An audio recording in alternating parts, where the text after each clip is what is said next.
আব্দুল্লাহ ইবনে মুবারকের শাগরিদ কামারের বিবিকে জিজ্ঞেস করে, তোমার স্বামী কি আমল করত? কামারের স্ত্রী বলে, আমার স্বামী সংসারের কাম করত, লোয়া লঙ্করের কাম করত, দাও কোরাল কাশি কোদাল বানাইতো, কোরাল বানাইতো। আর দুইটা আমল বিশেষভাবে করত। একটা আমল আমি দেখতাম, তিনি নামাজ ছাড়তেন না। এমনকি লোহা লঙ্করের কাজ করতে গিয়ে হাতুড়া মাথার উপর উঠাইতো। আজানের ধ্বনি হাতুড়া মাথার উপর উঠাইবার হালাতে আজানের ধ্বনি, আজানের আওয়াজ যদি কানে চলে আসতো, এই হাতুড়া দিয়ে আর বাড়ি দিত না। হাতুড়াটা পিছনের দিকে ফেলে তাড়াতাড়ি উজু করে মসজিদে গিয়ে 5 ওয়াক্ত নামাজ তাকবীরে উলার সাথে আদায় করত। জিজ্ঞেস করে আরেকটা কি আমল করতো? তাইলে দুটোটা জানি যাই, দ্বিতীয় আমলটা কি করত? কামারের বিবি বলেন, দ্বিতীয় আরেকটা আমল করত। তিনি রাতের বেলা ঘুমের থেকে উঠত পেশাব করার জন্য।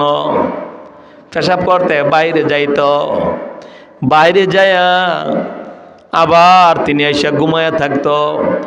মাঝে মধ্যে দেখতাম বাহির থেকে আইসা আমার কাছে শুইত।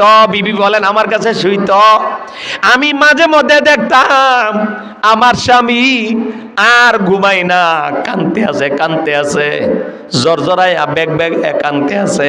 স্বামীকে জিজ্ঞেস করতাম, স্বামী গো বালা তালা তুমি বাইরে গেলা, বাহির থেকে আইলা, হাজত সাইর আইলা, এখন এইভাবে কানতে আছো কেন? স্বামী তখন বলতো, আমি যে বাহিরে গিয়েছিলাম, আমার পাশের বাড়ি তো আব্দুল্লাহ ইবনে মুবারকের বাড়ি।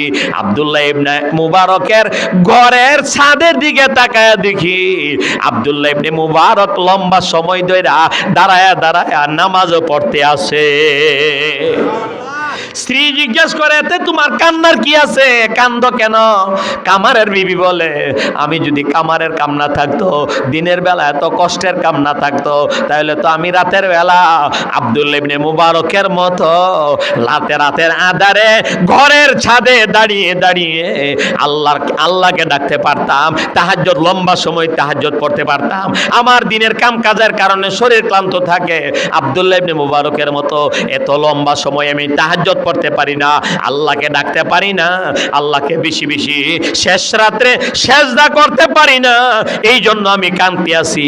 এবার স্বপ্নদ্রষ্টা বলে, আর কোয়া লাগবে না, আমি বুঝে নিয়েছি তোমার স্বামীর এই 2 আমলের বরকতে। আব্দুল্লাহ ইবনে মুবারক বলেছে, স্বপ্ন যুগে বলেছে, আল্লাহ তোমার স্বামীকে আখিরাতে উচ্চ মর্যাদা দান করেছে।